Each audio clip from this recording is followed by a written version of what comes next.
El mode segur, millor per passar la neteja. Efectivament,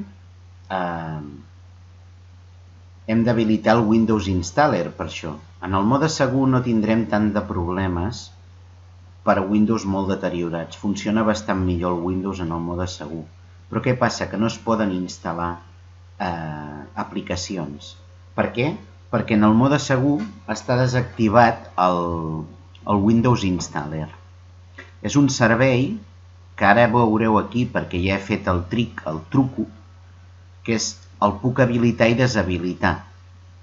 El Windows Installer és bàsic, ja us dic, per executar un programa nou, per instal·lar el Malwarebytes, però en el mode segur.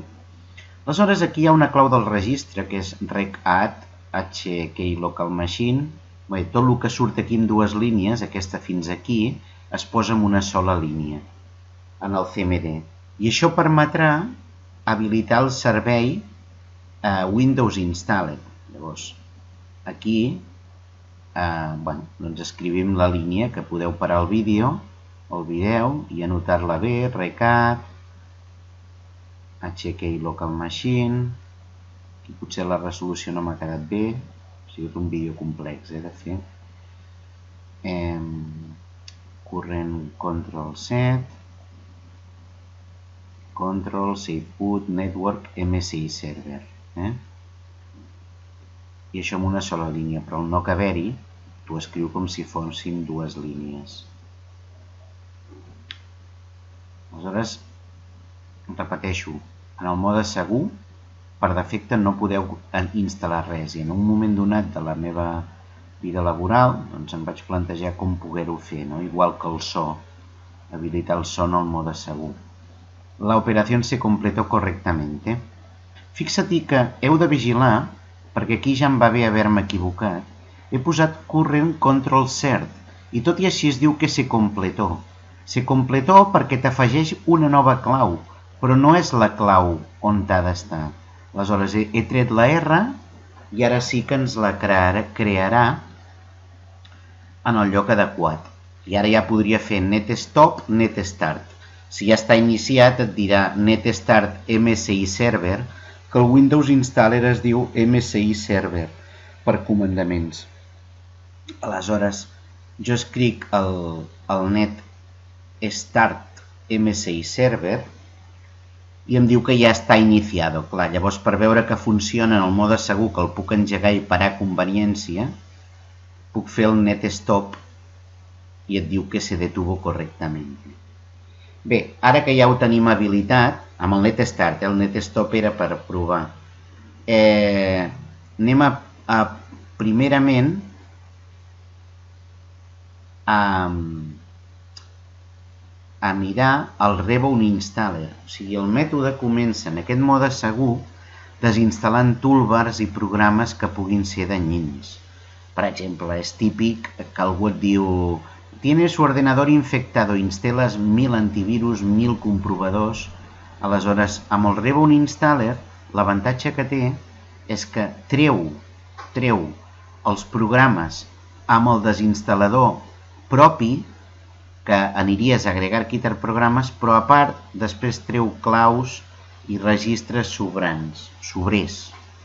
Aleshores, és important, trigo una miqueta a fer el llistat de tots els programes, que quan tu fas un install en aquest programa, primer et fa el que diu built-in, o sigui, el desinstal·lador habitual que trobem. Però després, si li dones a siguiente, veus, aquí està fent un llistat dels programes, el Reboot Installer me l'he baixat de Portable APPS, sempre busco en el Google, Reboot Installer Portable APPS. Bueno, mentrestant, per treure els programes d'inici he escrit msconfig i aquí podem habilitar i deshabilitar els programes d'inici.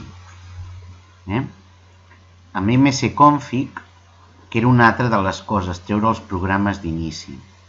Llavors, mentre s'està creant la llista, també us ensenyo com anar a l'arxiu host, que es troba a Windows System 32, drivers, etc., i comprovar que no estigui infectat. Això ho vàrem comentar un dia. Un arxiu host vàlid ha de tenir el següent, fixa-t'hi. Abans de res, per això, hem de comprovar que no sigui només de lectura i comprovar els permisos. De l'arxiu host, o sigui que no estigui marcat solo lectura, i hem de variar els permisos, que és una cosa que hem de treballar, per exemple, avui, i això, mireu el procediment, però el tema és donar permisos de control total temporalment als usuaris. Aquest arxiu host és el que mana sobre el tema de les DNS. Per tant, algú, maliciosament, et podria col·locar una web i redirigir-la a una IP que sigui un fake, o sigui, que sigui realment un fake.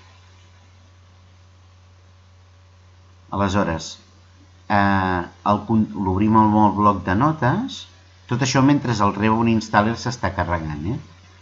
I hem de veure que les línies, com a màxim, heu de veure 127 i una web. Això és un bloqueig, no podrem navegar aquesta web.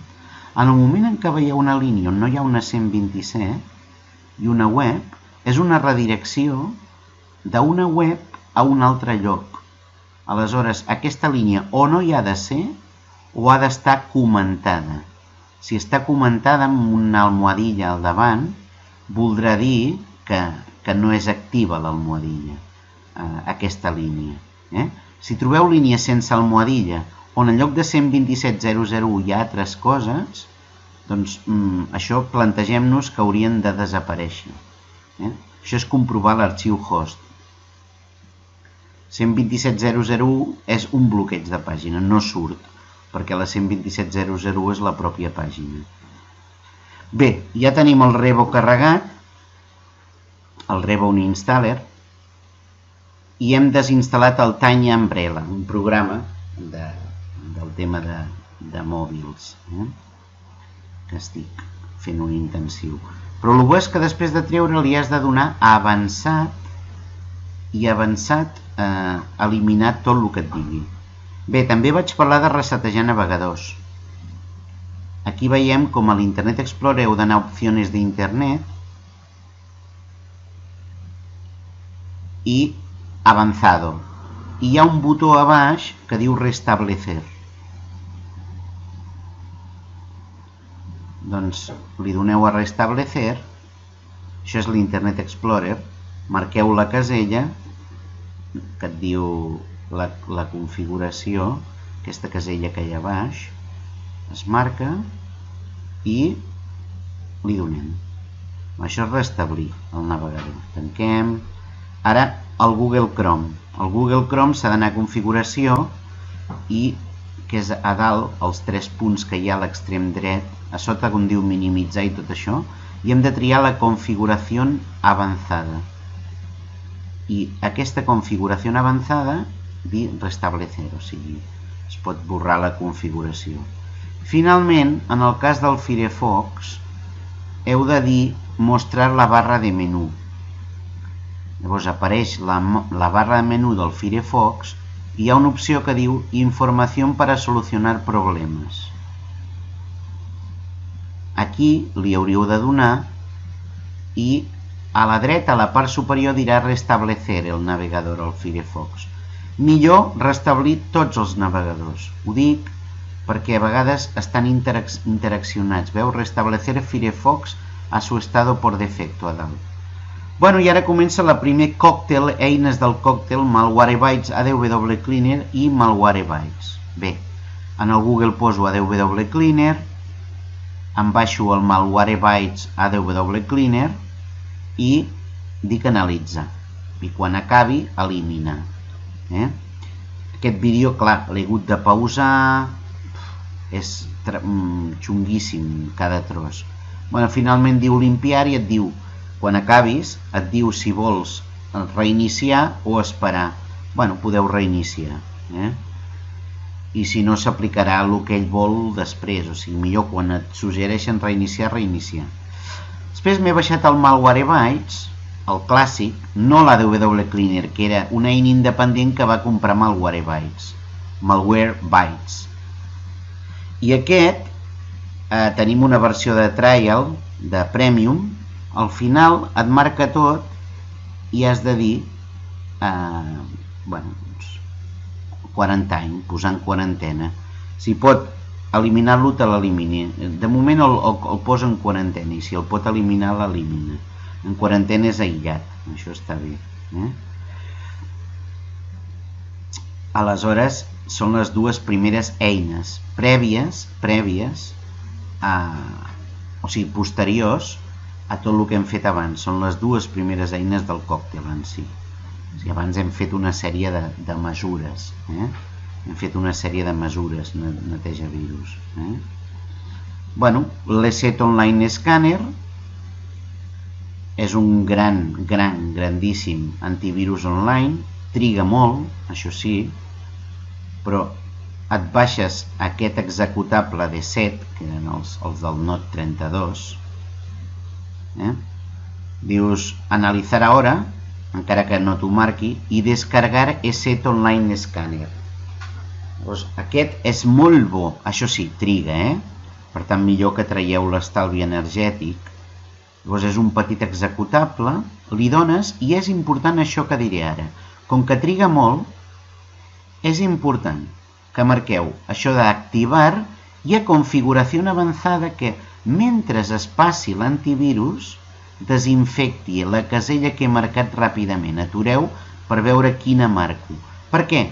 Perquè el set en llarg, si no marqueu aquesta casella, hauria d'esperar al final per eliminar. En canvi aquí ho fa on the fly. Bé, s'ha fet la foscor final de vídeo.